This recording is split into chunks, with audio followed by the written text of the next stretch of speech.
আপনি কি জানেন জেন্ডার ইকুয়ালিটি, যাকে আমরা সমতার স্বপ্ন হিসেবে দেখি, তা বাস্তব জীবনে কতটা সত্য? আজকের ভিডিওতে এমন কিছু তথ্য এবং গবেষণা তুলে ধরা হবে যা আপনার প্রচলিত ধারণাকে প্রশ্নবিদ্ধ করতে পারে।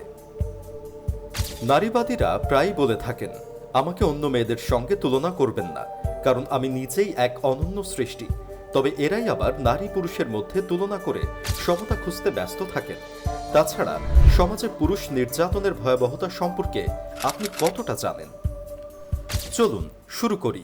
এই ভিডিওটি আপনার চিন্তার পরিসরে পরিবর্তন আনতে পারে। You dead? Yeah. With me? Little bitch. প্রাকৃতিক পার্থক্য। নারী ও পুরুষ একই মানবিক সত্তা হলেও তাদের মানসিকতা, শারীরিক গঠন এবং শারীরিক শক্তির মধ্যে প্রাকৃতিকভাবেই পার্থক্য রয়েছে। নারীবাদীরা যখন নারী পুরুষকে এক করে দেখতে চান, তখন প্রশ্ন আসে, এই প্রকৃতিগত পার্থক্যগুলোকে উপেক্ষা করে কি সত্যি নারী পুরুষের মধ্যে তুলনা করা যায়? নিরাপত্তা ও সচেতনতা। অনেক মেয়ে অভিযোগ করেন যে বাবা মা তাদের ছেলেদের মতো বাইরে থাকতে দেন না। দেশের বর্তমান পরিস্থিতি এবং মেয়েদের নিরাপত্তার প্রশ্নে বাবা মায়ের সচেতনতা কি সঠিক নয়? প্রশ্ন থেকে যায়। সমতার বাস্তবতা। সমতা প্রচারকারীরা দাবি করেন মেজরিটি এবং মাইনরিটি উভয়কেই সমান সুযোগ দেওয়া উচিত।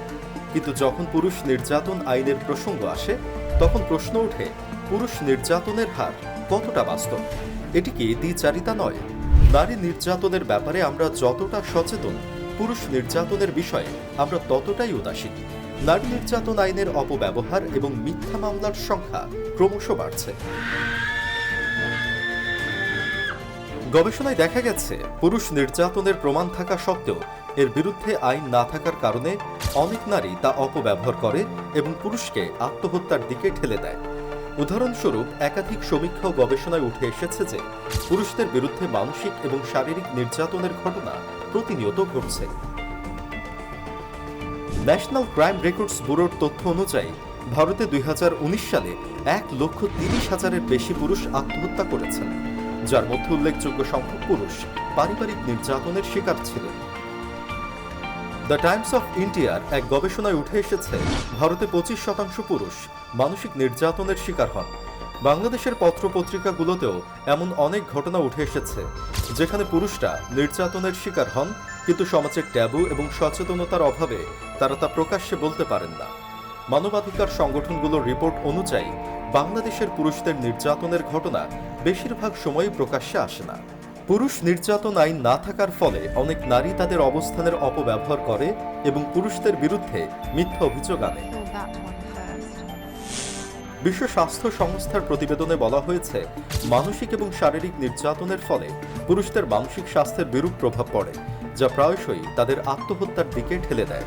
এছাড়াও মেয়েরা স্বভাবতই একটি সুবিধা নিয়ে জন্মায়, যা হলো তাদের সঙ্গী নির্বাচনে প্যাসিভ ভূমিকা পালন করা। নারীরা সাধারণত নিজেরা কোনো প্রাথমিক উদ্যোগ গ্রহণ না করেই শুধু নিজেদের আকর্ষণ প্রদর্শন করলেই সঙ্গী পেতে সক্ষম হয়। অন্যদিকে পুরুষদের জন্য সঙ্গী আকৃষ্ট করার প্রক্রিয়া অনেক বেশি সক্রিয় এবং তাদের বিভিন্ন প্রচেষ্টা করতে হয়। ফলে নারীদের সঙ্গী নির্বাচনের সংকেতগুলি প্রায়শই অদৃশ্য থাকে, যখন পুরুষদের প্রচেষ্টা স্পষ্টভাবে দৃশ্যমান হয়। এই কারণে কোনো সমস্যা হলে সাধারণত পুরুষদের দোষই সামনে আসে, অথচ নারীদের দোষ প্রায়ই অদৃশ্য থেকে যায়। বিবর্তনমূলক দৃষ্টিকোণ থেকে দেখা যায়, নারীরা সাধারণত সঙ্গী নির্বাচনের ক্ষেত্রে অপেক্ষাকৃত কম সক্রিয় এবং প্রায়শই প্যাসিভ ভূমিকা পালন করে। নারীরা সাধারণত তাদের পছন্দের পুরুষের জন্য অপেক্ষা করে এবং সঙ্গী নির্বাচনের ক্ষেত্রে ধৈর্যশীল থাকে। বিপরীতে পুরুষরা সঙ্গীকে আকৃষ্ট করার জন্য অধিক সক্রিয় আচরণ করে, যেমন সামাজিক অবস্থান, শারীরিক আকর্ষণ এবং সম্পদের প্রদর্শন করে, যা একটি সক্রিয় আচরণ হিসেবে বিবেচিত হয়। এই পার্থক্য বিবর্তনীয় এবং সামাজিক প্রভাবগুলি প্রতিফলিত করে, যেখানে নারীদের চাহিদা প্রাকৃতিকভাবে প্যাসিভ হয় এবং তারা সঠিক সঙ্গী বেছে নিতে অপেক্ষা করে, যা বিবর্তনীয় এবং সামাজিক কাঠামোর ফলাফল। বিজ্ঞান ভিত্তিক বিশ্লেষণ। বিজ্ঞান বলে মানব মস্তিষ্কে হরমোন এবং নিউরো ট্রান্সমিটারগুলো পুরুষ এবং নারীদের মধ্যে ভিন্নভাবে কাজ করে, যেমন টেস্টোস্টেরন এবং এস্ট্রোজেন, যা তাদের আচরণ এবং প্রতিক্রিয়াগুলোকে প্রভাবিত করে। তাই নারী পুরুষের প্রাকৃতিক পার্থক্যগুলো অগ্রাহ্য করা যুক্তিযুক্ত নয়। আমরা সবাই মিনা ও রাজুর কার্টুন দেখেছি, যেখানে রাজুকে মিনার তুলনায় বেশি পুষ্টিকর খাবার দেওয়া হয়, যেটি বোঝানো হয় নারীদের অবহেলা হিসেবে। কিন্তু প্রকৃতপক্ষে পুরুষদের নারীদের তুলনায় বেশি পুষ্টি এবং অন্যান্য উপাদানের প্রয়োজন হয়। তাই নারী ও পুরুষকে সমানভাবে দেখা একদিক থেকে নারীদের ক্ষেত্রে অতিরিক্ত পুষ্টি হতে পারে এবং পুরুষরা পুষ্টির ঘাটতিতে ভুগতে পারে।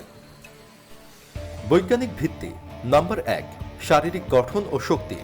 সাধারণত পুরুষদের দেহের গঠন বড় এবং তাদের পেশিভর বেশি থাকে, যার ফলে তাদের ক্যালোরি চাহিদা নারীদের তুলনায় বেশি। পুরুষদের দৈনিক ক্যালোরি চাহিদা সাধারণত 2500 ক্যালোরির কাছাকাছি, যেখানে নারীদের প্রয়োজন হয় 2000 ক্যালোরির মতো। নাম্বার 2, প্রোটিন চাহিদা। পেশিভর বেশি থাকার কারণে পুরুষদের প্রোটিন চাহিদাও বেশি। পুরুষদের জন্য দৈনিক প্রোটিন চাহিদা গড়ে 56 গ্রাম, যেখানে নারীদের জন্য এটি 46 গ্রাম। নাম্বার 3, ভিটামিন ও মিনারেল। পুরুষদের শরীরে টেস্টোস্টেরন হরমোন উৎপাদন এবং বজায় রাখার জন্য জিঙ্ক এবং ম্যাগনেসিয়ামের মতো খনিজ উপাদানের প্রয়োজন বেশি। অন্যদিকে নারীদের রজোচক্রের সময় আয়রনের প্রয়োজন বেশি। মিনা এবং রাজুর ক্ষেত্রে যদি দুজনকে সমান পুষ্টিকর খাবার দেওয়া হয়, তাহলে মিনার জন্য এটি অতিরিক্ত পুষ্টি হতে পারে এবং রাজুর জন্য অপর্যাপ্ত পুষ্টি। আমরা একটি ভুল ধারণার মধ্যে আছি। মেয়েদেরকে তাদের ভাইদের তুলনায় বাবার সম্পত্তি কম দেওয়ার মাধ্যমে বঞ্চিত করা হয়। ইসলামের বিধান অনুযায়ী একজন মেয়ে তার স্বামীর সম্পত্তি থেকে অধিকার পায়, তার ছেলের সম্পদ থেকেও ভাগ নিতে পারে এবং বাবার সম্পত্তিতেও তার অধিকার রয়েছে। অন্যদিকে ছেলেরা তাদের বাবার সম্পত্তি থেকে বোনদের তুলনায় বেশি পেলেও তাদের সম্পদের ভাগ স্ত্রী এবং সন্তানদের মাঝে ভাগ করা হয়। সাধারণত মেয়েদের ক্ষেত্রে এই ভাগ কম হয়। এখন প্রশ্ন আসে, বঞ্চিত কারা? এই পরিস্থিতি বিবেচনা করে বলতে পারেন, বঞ্চিত কারা হয়, পুরুষ নাকি নারী?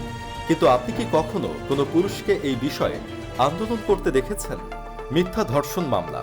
আরেকটি বিষয় হলো ধর্ষণ। আপনি কি জানেন নারী নির্যাতন বা ধর্ষণ মামলার বেশিরভাগই মিথ্যা অভিযোগ?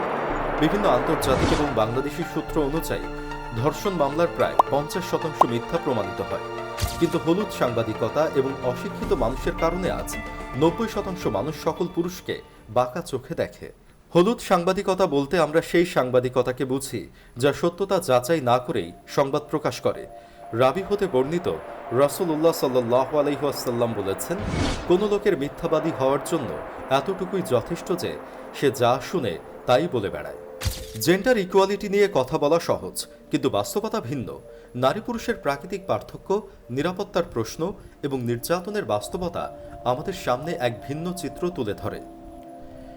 আমার এই ভিডিওটি তৈরির উদ্দেশ্য কাউকে ছোট করা নয় বা অপমান করা নয়। আমি কেবল চাই আমাদের সমাজে নারী ও পুরুষ উভয়কে সমানভাবে মূল্যায়ন করা হোক এবং সত্যতা যাচাই করে ও নিরপেক্ষভাবে সিদ্ধান্ত নেওয়া হোক। সম অধিকার নয়, বরং ন্যায্য অধিকারকে হ্যাঁ বলুন। নারী ও পুরুষ একে অপরের প্রতিযোগী নয়, বরং সহযোগী হওয়া উচিত। এটাই হোক আমাদের স্লোগান। কোনো জাতি, কোনো ধর্ম বা বর্ণ বা লিঙ্গকে বাদ দিয়ে সাফল্য লাভ করতে পারে না। আজকের আলোচনা শেষ করছি আমাদের জাতীয় কবি কাজী নজরুল ইসলামের একটি উক্তি দিয়ে। বিশ্বে যা কিছু মহান সৃষ্টি চিরকল্যাণকর, অর্ধেক তার করিয়াছে নারী, অর্ধেক তার নর।